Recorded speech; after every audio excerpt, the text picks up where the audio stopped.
World leaders are converging on the United Nations just a few blocks from here, where President Trump, he's going to have his hands full when he heads there later this morning. NBC News is covering every angle of it all week long and around the world. Topic number one is likely Iran and the recent missile strike on Saudi Arabia. But also hanging over the president's head big time, the growing questions about his conversations with the leader of Ukraine. Back in D.C., the issue has some Democrats trying to ramp up talk of impeachment. President Trump now admits he did, in fact, talk to the Ukrainian president about Joe Biden and his son Hunter, although Mr. Trump denies pushing for any sort of corruption investigation and denies that he did anything wrong. But Democrats, they're skeptical and point to the administration's attempt to withhold a whistleblower's complaint as a possible indication that they have something to hide. Thursday is going to be a key day in all of this. That is the day the acting director of national intelligence, Joseph Maguire, is set to testify on Capitol Hill. On Sunday, Speaker Pelosi released an official letter demanding Maguire turn over the whistleblower's full complaint to the House Intelligence Committee. If he does not, she writes, the administration will be entering a grave new chapter of lawlessness, which will take us into a whole new stage of investigation. Some people believe that, quote, new stage means impeachment proceedings, something Pelosi has been resisting despite growing pressure from the rank and file. House Intelligence Committee Chairman Adam Schiff has said impeachment must be a last resort. But on Sunday, he said Democrats, they might be reaching a tipping point. It may be that we do have to move forward with that extraordinary remedy. I have spoken with a number of my colleagues over the last week, and this seems different in kind, and we may very well have crossed the Rubicon here.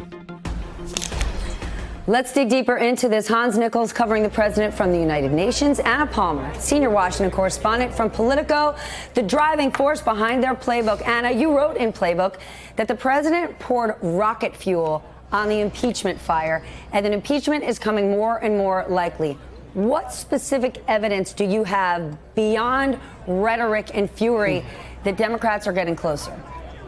Well, I do think it matters what happened yesterday, particularly Intel Chairman Schiff has been very hesitant, as you noted, to say that impeachment is a last resort. He moved on that substantially on air yesterday. And then you had the letter from Nancy Pelosi. She, as you said, has been trying very hard to stem the growing number of Democrats who want to move forward on impeachment. And she basically said this may be happening now. I think what we're going to be watching is what happens when these Democrats come back. Is there going to be a growing fervor? It definitely appears to us that there was a significant shift over the weekend among Democrats who have been hesitant to go down that direction and now feel like it's time. When Rudy Giuliani is back in the media, Hans, that usually means there's something major to spin. At this point, what's the official response from the administration as far as it relates to impeachment? Oh, well, as it relates to impeachment, Stephanie, we just heard from Stephanie Grisham this morning that they think this is all distraction. This is Democrats playing politics. The president's view on this is he can't be impeached because he thinks he's doing such a good job. It's not really a constitutional argument. It's more of a political one. But the bottom line, though, is the president just doesn't quickly, get. Hans? But the president doesn't get a vote on impeachment. You have to watch the Senate Republicans. And you heard Mitt Romney come out yesterday. You also heard Senator Cornyn down there in Houston. And Senator Cornyn said that Congress will look at it, but he's also towing the White House's line. So until you see movement from Senate Republicans, the president's going to remain in office. Steph? Anna, what is your take on that argument, or how does Washington take to it? The president saying he's doing such a good job, impeachment isn't possible. Those two things don't have to be connected. No, they don't. What's going to happen is the House Democrats need to move first. That's going to be their first step if they are going to impeach him. I think Hans is right to say that the Senate matters, what Senate leadership has. You certainly have not seen, Senate Majority Leader Mitch McConnell say he's ready to move forward on this issue at all. So I think what you're going to start to see is the drumbeat of Democrats. Do they actually start the official proceedings? Jerry Nadler has wanted to do that for some time now, and it appears that we're going to be at a tipping point. All right, here's the point where I get unrealistic or naive. Hans, any chance the administration actually hands over the whistleblower complaint or the transcript of the phone call? Potentially. And I say that because the president himself said he's looking at some way to release part of it, or at least have a third party look at what might be releasable. So, you know, the president seems at least open to the idea. He didn't rule it out flatly. There was an acknowledgement from the president that the Bidens were discussed in his phone call with the president of Ukraine. Now, the president's line is, I know what real pressure looks like, and that wasn't pressure. But if there is any sort of transcript or any sort of information about this call released, it's ultimately Congress that will decide what sort of pressure was brought, was it appropriate, and is it impeachable? Steph? All right, we got to get smarter on this. Thank you both. I have a fantastic group with me here this morning. Matt Miller, former chief spokesperson for the Justice Department. Joyce Vance, former U.S. attorney and professor at the University of Alabama School of Law. Steve Israel, former Democratic congressman from New York, as well as director of Cornell's Institute of Politics and Global Affairs. And Ryan Costello, former Republican congressman from the state of Pennsylvania. Congressman Israel, you worked with Speaker Pelosi. In June, you wrote that if she was going to move to impeach the president, she'd be waiting until the right time. Has the time changed at all? Could it be now? Yeah, I think that we are, if not in a tipping point, very close to a tipping point. I spoke with many of my former colleagues over the weekend, and there is a change in sentiment. This just seems and sounds and appears different. The Democratic leadership, Stephanie, will apply a 4-point test to this, putting aside the constitutional issues and the substantive issues on the politics. Number one, can they get to 218 votes to impeach the president and send it to the Senate? Number two, can this be bipartisan? Right now, it's not bipartisan. You know, the Nixon impeachment, the Clinton impeachment did have some bipartisanship. So will there be Republicans coming forward? And now I think Pelosi's putting pressure on them. Number three, will the Senate convict him? Is there a reasonable chance of a Senate conviction? If not, you have an exonerated President Trump, which leads to number four. Does impeachment and an exoneration actually help reelect the president? And does it cost the Democrats their majority in the House? They're going to continue to focus on those four elements and make a decision in real time. Congressman Costello, let's get real. Is there any possibility of bipartisanship? Mitt Romney, who has been critical of the president somewhat in the past, called this troubling in the extreme. I'd say that's the toughest rhetoric we've heard from the likes of Mitt Romney in quite some time. Yeah, Does it make a difference? It's probably the toughest we've heard from a Republican to date. At this point in time, we have reports. We don't have the evidence. I do think it is an extremely interesting question on whether the administration turns over the report. If they don't, the political hot potato is still in the lap of House Democrats, and I don't know how they move forward with a hearing that lends itself to bipartisanship. That's not a critique of the Democrats in as much as it's a critique of the separation of powers and the fact that I think the executive branch is just going to clam up.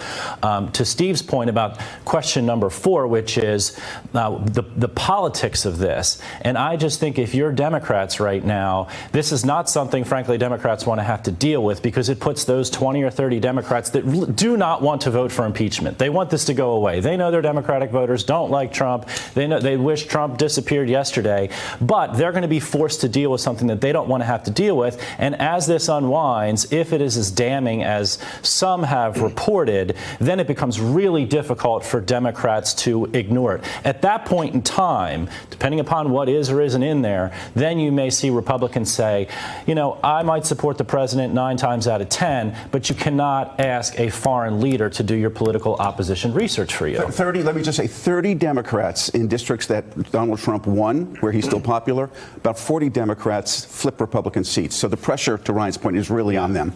All right, Joyce, take morality, honoring the office, doing the right thing, throw that out the window.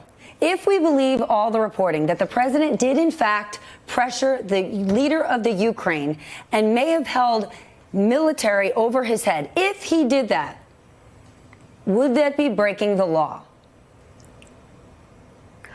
You know, I think that there's no doubt that it would be breaking the law. It might be breaking a couple of different laws. There's a bribery statute that makes it a crime for a president to seek something of value in exchange for taking or withholding official action. And it looks like this would ring all of those bells. There may be others who were involved as co-conspirators or accomplices.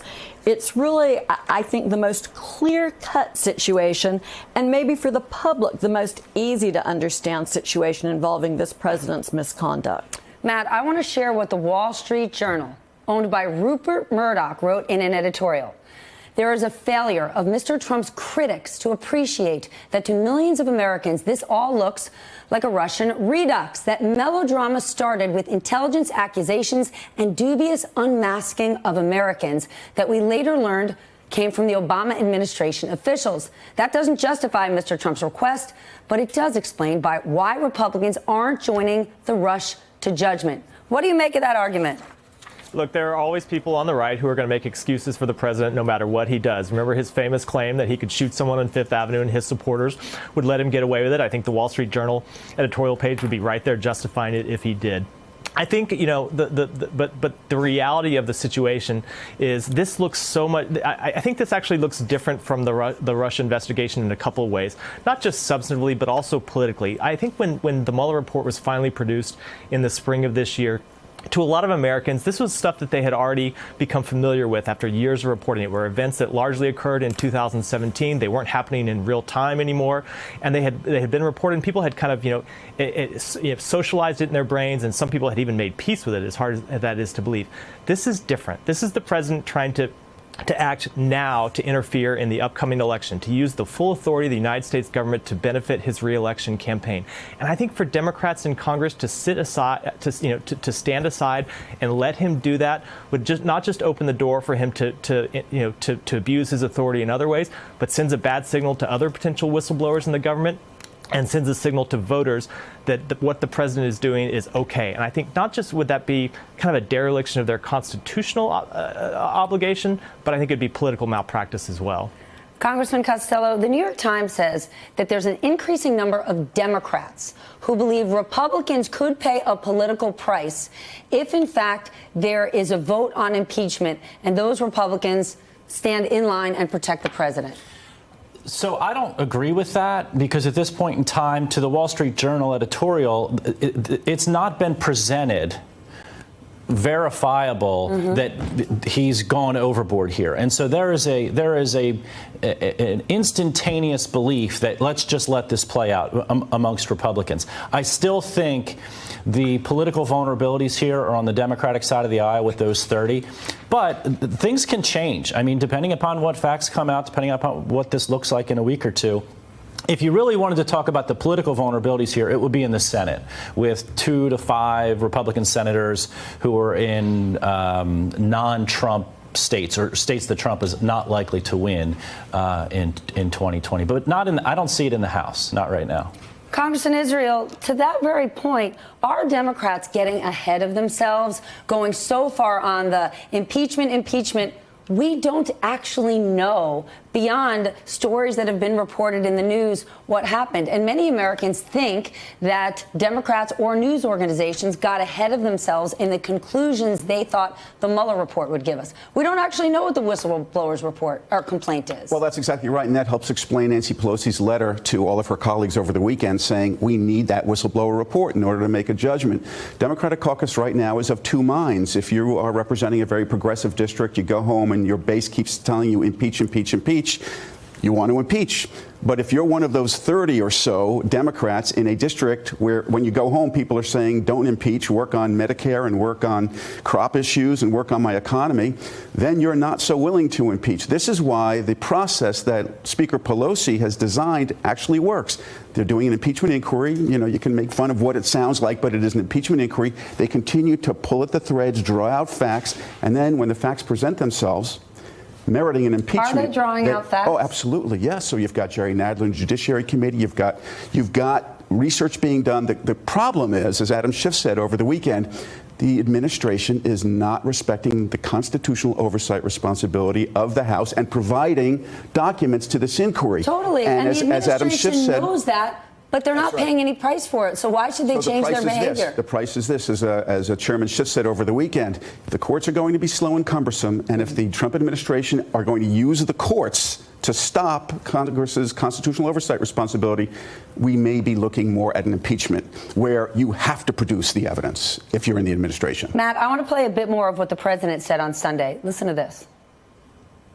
The problem is when you're speaking to foreign leaders, you don't want foreign leaders to feel that they shouldn't be speaking openly and good. You have to be talking to people. And the same thing for an American president. You want them to be able to express themselves without knowing that not every single word is going to be going out all over the world. Matt, does the president have any point here? Yeah, he does. Look, that is generally true. Generally, when presidents talk to foreign leaders, you want them to be able to have those conversations in private. But like all presidential privileges, those privileges have a breaking point. They have a point at which they yield. And I think the point at which they yield is when the president is abusing his office to benefit himself, to benefit his campaign, when he's potentially committing a crime. Typically, when courts have looked at executive privileges in the past, there has always been a point at which they yield to the need for Congress or for other actors to gather information. And I think that's true here. Look, in terms of what the president said, your question a minute ago, he has already admitted to talking to the president of Ukraine about Joe Biden. That's enough. That's the end. It doesn't have to be a quid pro quo. Matt. It's enough for what? It might be offensive and outrageous, but for the last 3 years, people have been tearing their hair out over it, and there's no consequence. So the president can stick his tongue out, and he's still going to bed at the White House. Yeah, that is absolutely right. But look, it is an abuse of his office that I think it's hard to overstate. Look, Stephanie, if I have asked you for a loan and you call me while that loan is pending and ask me 8 times for a favor, and then you send your lawyer to come talk to me, and ask me, to reiterate your request for the favor. You don't have to be a rocket scientist to figure out that there's a quid pro quo there, and you are abusing your power. Matt? If I still get the loan, but everybody thinks I'm a sleazebag, what do I care? I got the dough. Well, I think that goes to the point that's why Democrats have to act aggressively here. And I think that because the president didn't pay any consequence in the past isn't an assurance that he won't in the future. We don't know what's going to happen. We don't know how he's going to react. We don't know how the public's going to react. I think for Democrats in Congress, they need to move aggressively to police him because that's their responsibility. Hey there, I'm Chris Hayes from MSNBC. Thanks for watching MSNBC on YouTube. If you want to keep up to date with the videos we're putting out, you can click subscribe just below me or click over on this list to see lots of other great videos.